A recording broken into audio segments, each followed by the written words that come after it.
Good evening and welcome. My name is Emmett Jordan, and on behalf of the Colorado section of SRM, I'd like to thank you for being a part of the webinar.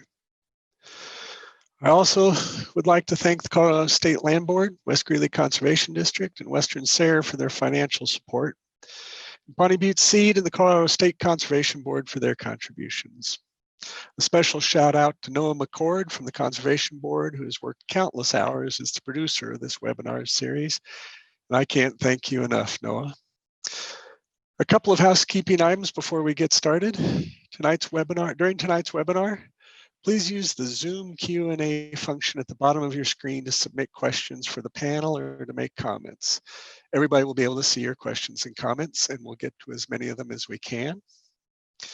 And please stay with us after the movie for a discussion with our panelists, which will be led by Clay Conry, creator and host of the Working Cows podcast. Out of respect for all involved, if we experience video quality issues during the screening of the Hannah Ranch movie, we will end the showing and bring our panelists back early for the discussion. Apologies in advance, but we don't expect to have any problems. We're honored tonight to be joined by Mitch Dickman, filmmaker and the director of the Hannah Ranch movie, Colorado Department of Agriculture Commissioner Kate Greenberg, and Maggie Hanna. Maggie is a rancher and serves as the Director of External Relations for the Agricultural Land Trust. With that, the meeting is yours, Maggie. Thank you, Emmett, and welcome to our participants tonight. It is maybe one of the honors of my story to get to share it and to have an audience who continues to be interested and engaged in the conversation around rural mental health and mental health in agricultural communities. As Emmett mentioned, I am Maggie Hanna. I am the Director of External Relations for the Colorado Cattlemen's Agricultural Land Trust. And I am a fourth generation cattle operator in southeastern Colorado. My family has ranched southeast of Colorado Springs since the late 1940s, and prior to that in northeastern New Mexico. So we're excited not to share the story with this community, but also appreciative of people receiving this story and being willing to ask questions and engage in the big dialogue around what mental health looks like in Colorado and the West and in our rural environments. And I am joined by Mitch Dickman and Commissioner Greenberg.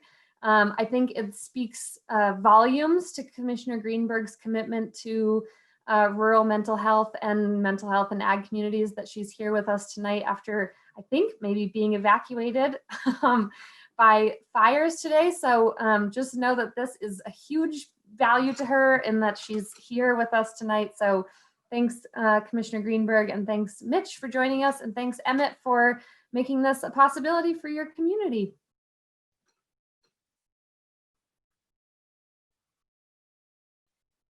And I think we will, Kate, Commissioner Greenberg, if you would like to say hello so that you can capture the beginning of this meeting, that would be awesome. Absolutely. Thank you, Maggie.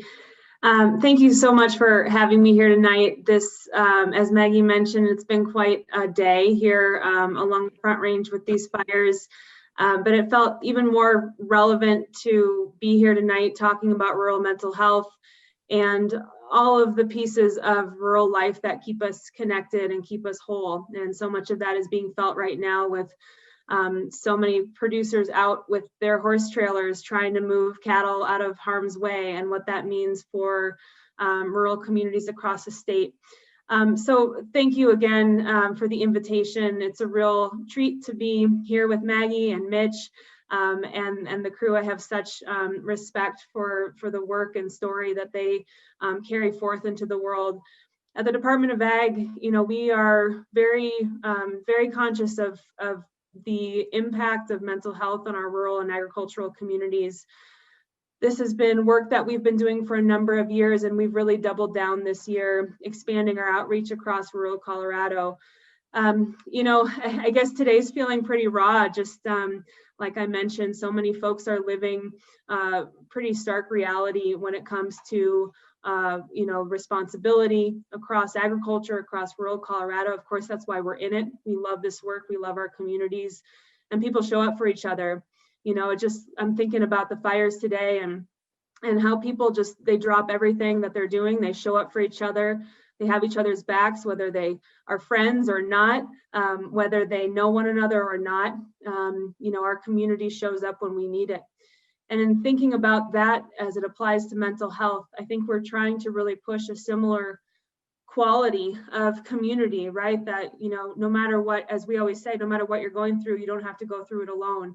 And we know what it takes to show up for our people. We know what it takes to show up for our neighbors. And with so much stress in rural Colorado and rural places, we've got to keep showing up for each other in the same way we would as if there were a wildfire or a flood. So at the Department of Ag, we are really focused on destigmatizing that conversation and making it totally normal to talk about mental health, to say, hey, I'm struggling today and I don't know what to do, and to point people to a place where someone can help figure out how to navigate that moment in time. We partner with the Colorado Crisis Hotline and provide free confidential crisis services to anyone in need. That's 24/7, doesn't matter where you live, doesn't matter anything about who you are. You can be anyone, you can call, and there are folks who are trained to respond to farmers and ranchers to understand what producers face that's unique from other folks who are struggling with mental health. You know, I think about the work that producers do every day. You know, I'm not farming right now in this job. I was farming before, but I'm meeting and getting to know so many folks across the state and continuing to work with farmers and ranchers, you know, all across Colorado who, you know, you just keep one foot in front of the other. You just keep going, whether it's, you know, through a spring freeze or, you know, a record drought, you know, October wildfires, a pandemic, all of what we've faced this year. Producers have, you know, faced multiple challenges that many can't quite imagine. And there does come a time when sometimes that takes a toll. And while we have, you know, a culture of pushing through, and that means a lot to our community, the tenacity, the perseverance, it doesn't mean we're superhuman. And so we want to be sure that everyone across the state of Colorado has access to resources, can lean on each other, and also knows that asking for help is not something to be ashamed of. It's something, you know, just like you would go to the doctor for a physical exam, you know, talking to a therapist or calling a hotline should be just as normal. It can be just as part of normal life. And part of what we want to do too, you know, is make sure that you can access these resources no matter how close you are to a clinic. You don't have to drive into a clinic or have your truck parked outside. You can call in and get the services you need. I want to say that it's people like Maggie and stories like hers and the courage to go out in the world and share that story and work with people like Mitch who can turn that story into something that will move hearts. That is really moving the needle on this. I mean, from the Department of Ag's perspective, we're trying to be here as a support, as a backstop, as a cheerleader for this work. And there are so many people on the ground who are really out there supporting their communities, having this conversation, connecting producers with resources, and advocating as well. You know, like we do at the federal level, there's a lot going on there for resources for producers. We want to bring those here to Colorado. And again, make sure we've got the network, the support system, and the conversations and the resources to support all of you in doing the work that you do every day. So it's a real honor to be with you tonight. I really am appreciative of this topic, being part of your conference. I think it says a lot to the kind of thinking that SRM brings to the field, that's really a whole picture. And without healthy hearts and minds and healthy people, we can't do the work out on the range. And that's, you know, it's all part of the same whole. So I hope you all enjoy your evening, enjoy the film and the conversation afterwards. I likely won't be able to join you because we're still dealing with evacuations. But I think there will be a lot of good, fruitful conversation. And please know you can reach out to the Department of Ag at any time. So Maggie, I'll hand it back to you, and thanks everyone so much. Thank you, Commissioner Greenberg. I will take this opportunity to introduce Mitch Dickman. Mitch Dickman produced the Hannah Ranch film. He often is a bit reserved before screening, so I know, Mitch, this is not your favorite time to talk about how and why the movie came about, but in the effort of capturing our audience, I would like to introduce you now and hear a little bit about how this came to fruition. Yeah, thank you. Thanks, Maggie. Thanks, Emmett. Thanks, Commissioner Greenberg. Sending love and support your way, hoping things go okay. And it means a lot that you would show up for something like this and make that connection.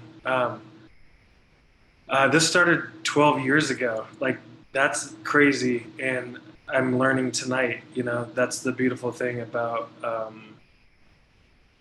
you, Maggie, the people here in this room showing up on a Thursday night. There's a debate going on, I think, but we're here because we care. And I just read an article in the newspaper about Kirk and couldn't stop thinking about it literally 12 years ago, and had no idea that we'd still be sitting here talking. So I was inspired by Kirk's story and had no idea how involved in detail. I was not setting out to make a film about mental health, and realized how important those issues were throughout the film and the work that continues to be done afterwards. So I hope that the film, I do get shy before, and I do hope that the film sparks some conversations, and really honored to be a part of this. And hopefully it works, and whatever it is, if I'm still making lots of movies, and I played one back that was like 1 frame per second. So if it goes to that, we'll be patient. I'll share the film with everyone for free or whatever. We can still have a relevant conversation. Thank you for having me. Thanks, Maggie. And yeah. Thank you, Mitch. All right. Well, without further ado, I think, Emmett, let's roll the film.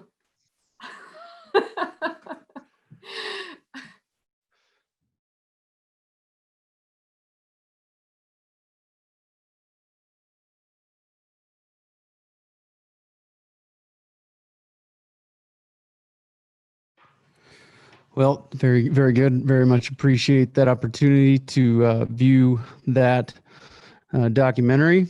I'd like to thank Maggie and Mitch for joining us today. Of course, thanks to Commissioner Greenberg for being here earlier, and despite some difficult circumstances.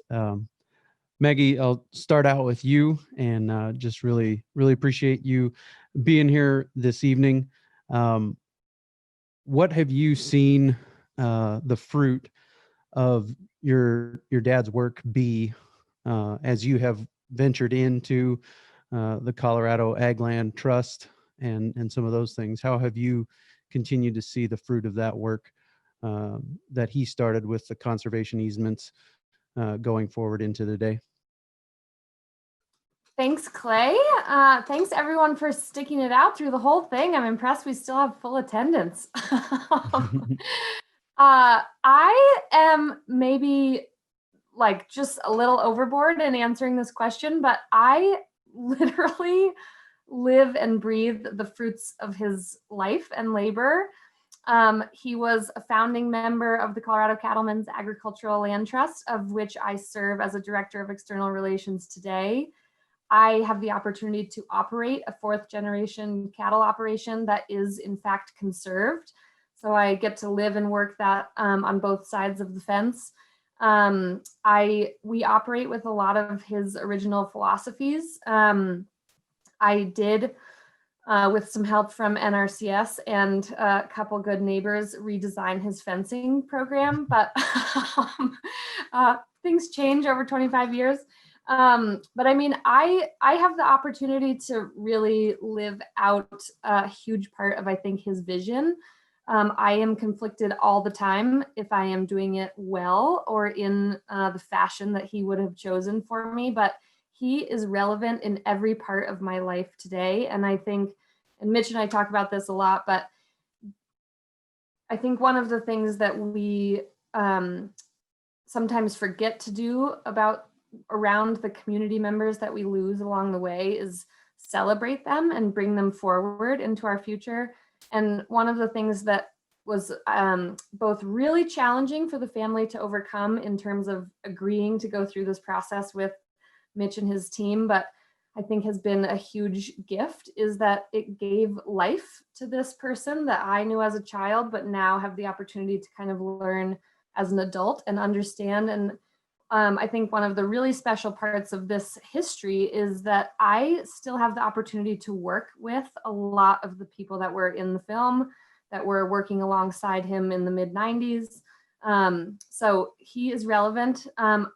I think there's probably a few people on this call that have been in the Colorado Cattlemen's Association boardroom, but in the basement of the CCA building, there is a wall of all of the past presidents, and his picture hangs on the wall. So anytime I think about mouthing off or not doing work up to par, I know that someone is watching.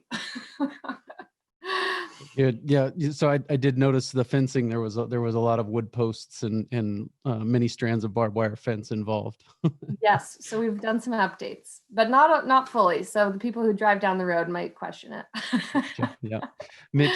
Mitch, thank you so much for being here, and thanks for undertaking and making this movie.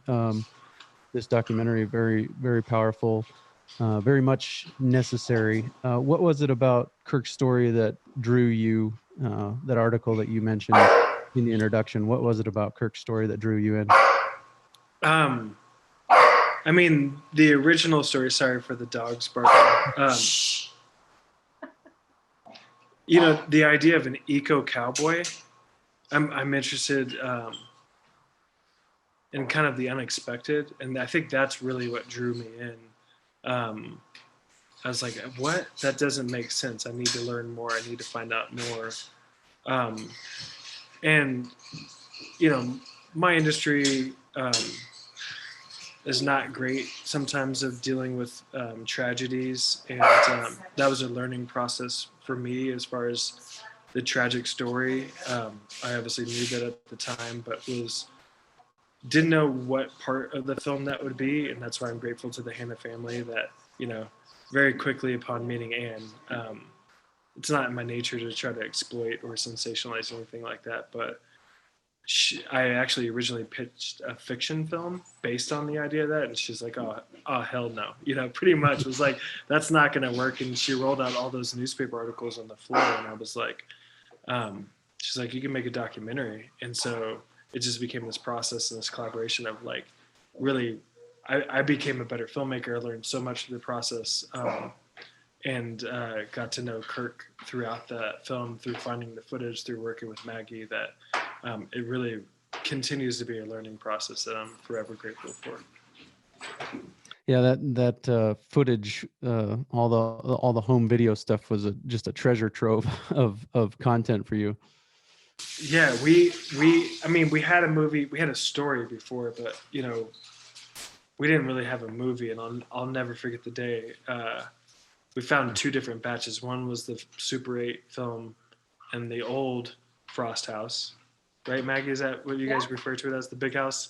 Yeah. And then the VHS tapes and their house, their old house. And it's kind of like, there's nothing you can do with it. It's kind of like Christmas, like you see the Christmas presents, but like you don't know what's on there because who has a VHS player anymore or who can develop film? But then as we got that back, not only in our new editor, Davis Coombe, he really was great at using that archival, but it was also like Kirk was helping us make the film because there's so few frames of him being in it. And it was more, he was capturing this because he was so visionary and ahead of his time that he really like helped us make the film. And that was a beautiful part of the experience too. So you were drawn in. What was your background? What was your kind of your tribe, your community that it caused you to be intrigued by the idea of an eco cowboy? That's a great question. I mean, the first job I had was as a writer for a small newspaper in the middle of Missouri. And I do remember my grandfather going to cattle sales and stuff like that. But I got out of Missouri to go to Colorado to be a ski bum and be a journalist and make films about my political thoughts and those kind of things, and I realized no one wanted to hear those, so they weren't very good. Sorry. That yeah, it was just working with one of the other producers, Carl Kister, the idea of following the story, and we didn't know it was going to take 5 years to do, but it was really the transition into documentary filmmaking for me. So that became the tribe, and the people we make our films with become part of the tribe too. I mean, we ended up in one of their holiday cards. So we're very grateful for that. Very cool. And Maggie, I'm going to come back to you, the question from the Q&A here, but I do want to acknowledge something as we move forward. Commissioner Greenberg, as we said, was involved in an evacuation with the fires, and we're thinking about them and hoping for the best there. But she did want me to pass along a phone number for people who need to talk, 844-493-8255. If you need to talk, the Colorado Crisis Services hotline, you can call 844-493-8255 or text talk to 38255. That's text the word talk to 38255, and there's an opportunity there to talk. Maggie, we got a question in the Q&A. It says, in your opinion, what's the best way to bridge mental health conversations in the ranching community? Such a good question. And I think one of the things that is, I think, important about how we roll out programs, whether they're related to economic recovery or mental health or range management, is that programs really should come organically from a community. And like, there are all these services at the state level, and those are really, really important tools.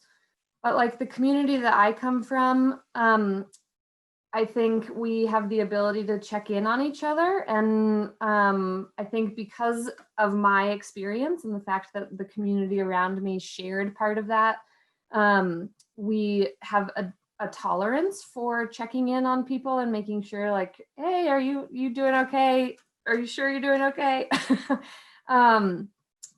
Is really important. And I think the role that I have felt like I played in this story as I've carried it forward is just talking about it. Making mental health part of our vocabulary is really important. You know, I think when we have a vocabulary that is foreign to us, it feels scary or daunting or something that we can't overcome or something that we can't process together. But when we bring it back to our vocabularies, our daily check-ins, our sort of regular how we function as humans and as a community, it becomes not comfortable, but approachable.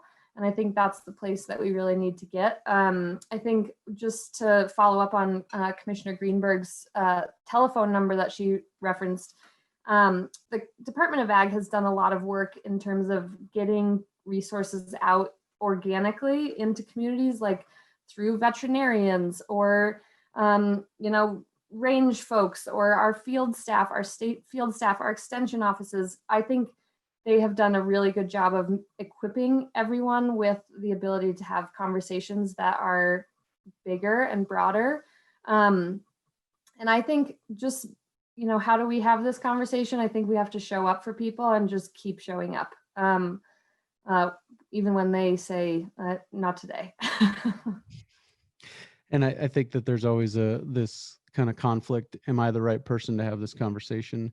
But if you're in that person's life, you're the right person. And, you've got to take that first step. And, one of the things I talk about a lot is you might not be good at it the first time, but it's important to try and to use resources like the Colorado Department of Agriculture's rural mental health toolkit, and track those resources down and familiarize yourself with them and look for the signs and start the conversation. Yep. And I think, I'll just put this plug in because we are dealing with it. This was a really hard year for a variety of reasons. And then on top of it, we are as dry as anyone has ever seen it in my part of the world. And like so much of the mental burden that I think ag producers carry are things beyond our control. And you think, if I can't control it, I shouldn't complain about it. It shouldn't bother me. But guess what?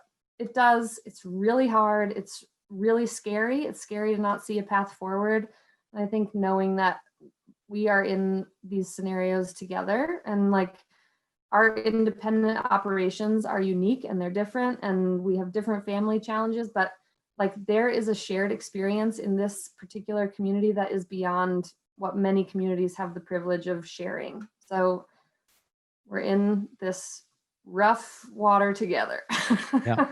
Yeah. The weather affects everybody, and it's yeah, it's something that you are all sharing, and you can all gather together and share ideas and resources for getting through it together. Yeah. Mitch, how have you continued to be impacted by this story, and how have you continued to share the story that you were a part of telling through this movie? Oh man, that's a lot there. I can go a lot of different directions. One, I mean, Maggie and I talked in between this, and Maggie babysit my daughter who was due on Kirk's birthday. Like it's just, we become family and friends, and it transcends film, that's like the secret, kind of joy that we get from that standpoint that I think is worth sharing. That's not like you tell a story, you take advantage of a situation and then move in and move out. Like you do, it becomes deep, which is beautiful. And in 12 years, that's pretty great. Like my daughter's like, when can I see Maggie again? So that's one thing. On a personal level, I am in therapy, and I talk about Kirk within that. And it's not always easy, and but he's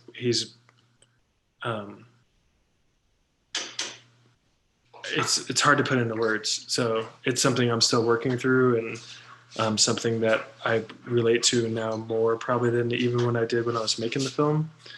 And then lastly, to kind of bring it back to work, 'cause it's always about that. I didn't even tell Maggie this, but I just shot an anti-human trafficking campaign. I did tell her that I was doing this. And there's some human trafficking within the agriculture community. I was trying to be very mindful about finding a location that's based on, anyways, long story. Found this farm, knocked on the door, and the person that answered, one I thought was Anne, just reminded me of Anne. And she's like, I got 2 minutes. What do you need? And I was like, just want you to know, I made this movie called Hannah Ranch. And she's like, I teach that in my college class. And her whole farm is under conservation easement, like just outside of Denver. And it just became this like, then she welcomed me in as family, and like we walked the farm for 45 minutes, and we shot a commercial there. So like Kirk lives on in that way, and in other campaigns, and the kind of, not just as an individual, but the idea of the conservation easement and protecting that. She's like, yep, she's surrounded by development, but she's like, this is always going to be a farm. And so that was a really cool experience. That was just like a week or two ago. Mm. We got a question here in the Q&A. It says, I might have missed this, but how can we access the film and share it? I tracked it down on Amazon Prime. Other places that you want to let us know about, Mitch, go ahead. Yeah, Amazon Prime and iTunes, and but really these kind of screenings, like it was Emmett Jordan reaching out to me 7 months ago, which I was so grateful for. Like, it's getting people together to share it collectively. That's really cool. I'll put my personal information in there, that if anyone's interested in something like that, be happy to share a private link to do so, which is what we did tonight, because it's really about having an impact. But otherwise, yes, Amazon Prime and iTunes and those kind of places. Yeah. Another question from the Q&A. And by the way, if you want to participate and ask the panelists a question, go ahead and drop them into the Q&A box there down in the middle of your screen, and we'll get to those. But it says, just a thought, I think mentoring starting early in adult life is important to rural mental health. In addition, starting the open communication process with your children could help. So Maggie, do you know of any resources that can kind of, or even mentoring networks that could help with this conversation? I, off the top of my head, don't know about any mentoring programs, but I do know that Mental Health Colorado put together an education mental health toolkit for school districts. So there is access for the classroom In terms of having the conversation with family, I think the Department of Ag has some good resources on their website. I myself don't have children, and these resources did not exist when I myself was a child navigating. So I can't name any off the top of my list, but I am just sure they exist. I also just would point out that in 1998, this was a conversation around mental illness. And today it's 2020 and we're having a conversation about mental wellness and mental health. And I think that alone is like a really huge step forward, that like this isn't the plague. This is something we all have to take care of. So I do think progress has been made, and I know that good resources exist, but again, for having conversations at the family level, I would be glad to do that homework for you, whoever asked that question. Yeah, and you know, I think that's kind of goes back to the idea of normalizing the conversation around mental health, especially in years like this, dry spells, dry seasons. I think 2008, when this film was kind of in the process of being made, was part of a dry decade. So, you know, there can be difficult times, and it can wear on people, and so normalizing that process of starting and having these conversations around mental health is going to be a big thing moving forward, and we should prepare at all times, but prepare in good times so that when the hard times hit, we're ready to have those conversations. Got a great question here in the Q&A. The ranching community is tightly knit. What's the best way for an outsider to bring information and resources to these communities? And I'd like to hear from both of you if you want to participate in that conversation, but we'll start with Maggie. I wish I had good answers. I think the most important thing for rural environments, and I'll go a little bit more broadly than just the ranching community, but for rural communities, I think it's really important that as an outsider, first, that you're there to listen and to hear and to like appreciate the challenges of a community. I think it's easy to be on the outside and say, you know, I really think this is a good resource for you. And I think that's sort of where we, and even this goes back to like the ag and the environmental community. You know, it's easy to prescribe something from the outside and not have a full appreciation for what is happening or what has happened. So I think the first step is being a listener, and the second step is understanding the resources that do exist. And I think equipping the people who are closer to the challenge. Like I know in my community, if an outsider showed up with some interesting information, it would be received, but it might be better received if it came from a neighbor or the vet or you know, the people that they spend their days and weeks working with. But not to say that someone who's not a rancher can't support a rancher. I just think there's some relationship building that should happen before we really start delivering tools directly. Do you have any thoughts regarding that, Mitch? Maybe I don't want to say that you're necessarily an outsider, but as somebody who came to this community and started this process of telling this story, do you have any thoughts on bringing in? Yeah, I have all the answers. That's the thing. It's just walk in like you know everything and tell people this is what it is. No, I mean, I still go back to that meeting with Ann. Like, I just felt so uncomfortable. Like, that was this cheesy producer. I'm from Denver. I'm in Denver now, but originally from Missouri. But I just was myself. And it was such a kind and welcoming community.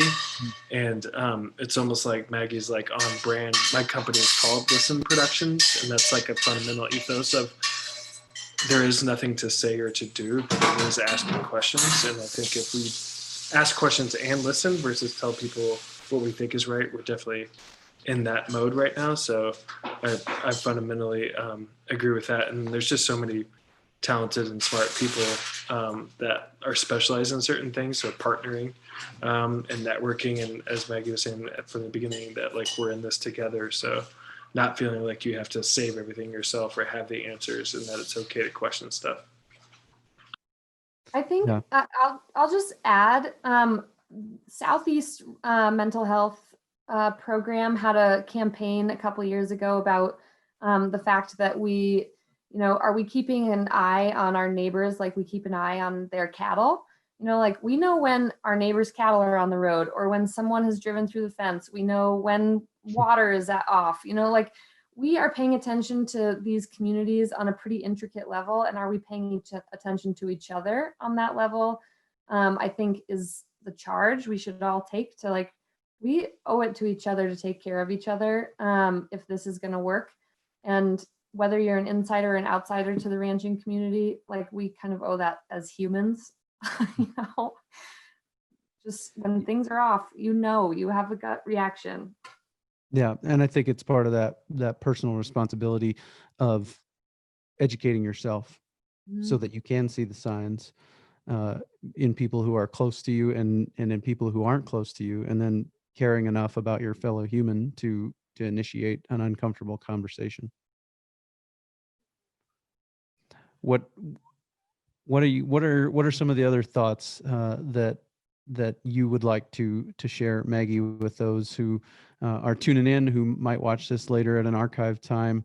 What are some of the other things you would like to communicate? Gosh, I wish I had a bulleted list for you. The first thing I want to communicate is that we are 7 years after the delivery of this film into the world, and the fact that you guys continue to give it life by making it relevant and having a conversation around mental health and what ag looks like in this modern West and what development pressure looks like and what we see for our shared future is a really big deal. It's big to my family. It's big to me. It's big to my career. So I appreciate that. I think one of the like really special pieces of this film is that nothing is just laid out on the table as like, this is the silver bullet. This is the change the light bulb documentary. What I have always taken from this film is that like, we have to take care of each other. And whether that is your family or your community or your neighborhood or the ranching community or range, like we have to see a future and figure out how to share in it. I continue to leave this on the table because I'm never really sure what role I need to play in the mental health community because this is only partially my story. But I want to be a resource. If anyone on this webinar has questions, feel free to reach out to me anytime. I never feel like I'm doing this story justice, but I'm here and I'm willing to talk about it. And I think one of the things that Commissioner Greenberg and I have talked a lot about is, I took on the role of being sort of our family spokesperson and communicating about rural mental health. And I've been on some rural mental health boards. And I just felt like I wasn't walking the walk. And so Mitch is helping me and I'm working on navigating my own mental wellness program, and these are things that like I want to take care of too. And I want to make sure that if I'm going to tout this, that I too take part in making sure that mental health is a priority for my own family and myself. So those are the scary parts of this, is that it's still a vulnerable part of our lives. This is never going to be what we share just outwardly, but I charge all of us to take care of our neighbors, and especially this year and as we head through the fall and winter and look at a dry spring, we owe it to each other and we owe it to our legacies and our future to make sure that these landscapes and these communities can exist in the future. Mitch, anything you'd like to share in the way of final thoughts? No, I mean, thank you for great questions and being here. And I think I really respect Maggie. And it's, I mean, not to say she's great, but like 12 years, she's like become a powerhouse, and it's been really cool to see that, like watch out. And it's cool to see the good work that she's doing. So I defer to a lot of things that she said on that. But with her walking the walk, it's like, I just made the analogy earlier, like you put your own oxygen mask on first if the plane's going down. So like, we just have to take care of ourselves. I'm really guilty of that. Like I'm super busy all the time. And I need to take care of myself, and then I also need to take care of my family. Like, this was such a family story, you know, that like I had no idea what I was walking into with Steve and Kirk and Jay and just all of that kind of stuff. And I'm going to go down and have dinner with my wife and kid and spend some family time. And so I encourage all of us to hug those close to us that we can. And yeah, it's really, really very cool of everyone here to pull this together. Yeah, I agree very much. Feel overwhelmed, intimidated, but privileged to be a part of this conversation. And thank you both for being a part of it. Either of you have any favorite organizations where a donation could be made to support mental health efforts, or maybe even volunteer time that could be given in that way? Anything that comes to mind in that way? I wish I'd been prepared for this question. I know that there's so many good ones. I have worked with Mental Health Colorado. They are largely a policy and advocacy group. So working at the State House. So if that is the interest in mental health that you have, they are a good organization. I think the Crisis Hotline has some opportunities for philanthropic engagement. And I would assume that the Department of Ag website has a couple of their resources that are charitable and would gladly accept resources. For some of our rural communities, our mental health programs come through our hospitals. So if that is of interest, I am working with Colorado Farm Bureau on a very cool potential program to roll out in the next couple of months. So you might reach out to Farm Bureau if anyone's a member. They have some pretty cool resources around as well. And one of the many threads that comes together to make this film what it is, again, Mitch, great job. You told a story that ranchers identify with and want to sit down and watch. My dad and my mom being two of them, and they've passed it along to the South Dakota Ag Land Trust, and they're using it in their board meetings and different things like that. So just well done, Mitch, and Thank you so much. Continued success in that way. But one of the other threads that makes this movie what it is the idea of development. What's the future of urban and rangeland relations? Maggie, I think you're the resident expert on that one. Yeah, I think every time I watch it, I'm excited about how far we've come. The fact that 30 years ago, a conservation easement was a tool that had been developed by the environmental community. It was very scary to the ag community. And in 2020, the ag community is seeing conservation easements as an economic recovery tool. This is a way that we can create liquidity in our operations without any sort of disposal. It allows us to transition properties. It allows us to grow operations. It allows us to pay down debt. It allows us to buy out siblings. So the tool is flexible for families. I think, and I am so excited to hear that you're connected to the South Dakota Ag Land Trust, because we were involved in kind of helping those guys get off the ground. And South Dakota has a cool program because they have so many partners in getting the Ag Land Trust off the ground. This is farming and ranching. I think we have some unique challenges in especially Colorado and how we value conservation easements. And so lands that are on the Front Range often become almost too expensive to make conservation work. So there are some economic challenges that we need to overcome, but the Cattlemen's Ag Land Trust is working with CSU's Ag Economics Department to put together some hopefully unique programs that would allow conservation to be valued differently in the future. So we're excited about that opportunity. And what are the relations between urban and rural in the conservation sphere? What a time to ask it. I think if the pandemic gave us any gift, it was that we needed to pay attention to where our food was coming from. And we suddenly valued where we find comfort in the outdoors and nature, and everyone was clamoring to be outside. And so there was this new value on our food system and on our natural environment. And I think that was really important. I think we need to make sure that we carry it forward.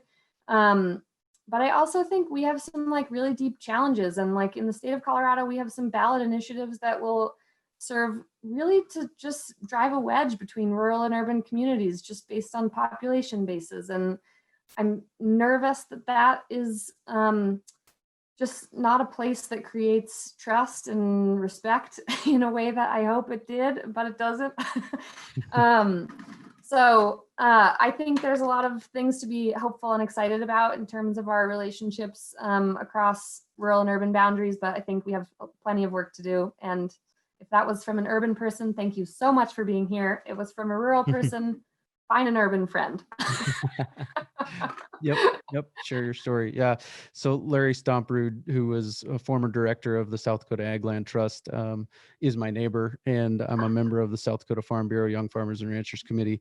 And so there's a lot of, I think they're a founding partner of the South Dakota Ag Land Trust. So interesting thing about Larry, just another side note, he was also a founding member of the South Dakota Grassland Coalition, who's I think also a partner in the Ag Land Trust. So he's a neat guy. Good one to have. Good one to have on our side. So Mitch and Maggie, thank you so much for your time. Very, very powerful evening. Really appreciate it. Our rural communities have always come together to help our neighbors in a time of need. And that's what this effort is all about, pulling together to help others through this stressful time. Please reach out to the Colorado Crisis Services online if you or someone you know is struggling. Again, that phone number is 844-493-8255 or text TALK to 38255, 844-493-8255. Thanks also to Commissioner Greenberg for jumping in an incredibly stressful time in her life in this evening with the evacuations that she's subject to. So really appreciate that. Sincere thanks for everybody who attended, who joined us this evening. Please join us at 11 a.m. on Tuesday for the next Colorado SRM webinar, talking about building online communities, talking about how conversation promotes deep thinking. And Tip Hudson's going to share that. Kathy Voth is going to talk about building online communities. And I'm going to talk about what I've learned in 150 plus podcast episodes. So that's what we got coming up. One more thing I did want to promote. A friend of mine, Jason Meadows, has started the Ag State of Mind podcast. And it's all about normalizing the conversation around mental health, specifically in agriculture. So you can check that out. He's part of the Global Ag Network and very good resource there. So if we haven't left anything on the table, Maggie, what were you saying? I was just wondering if he's accepting donations. Yeah. Sounds like great research. Yeah, he's actually a pharmacist in Missouri, and so I qualified on a few different fronts: pharmacist, rancher, and trying to start that conversation. So pretty cool stuff. Awesome. Yep. Mitch, Thank you, Clay, for your time. Yep. Appreciate it. Thank you, everyone. Have a great night.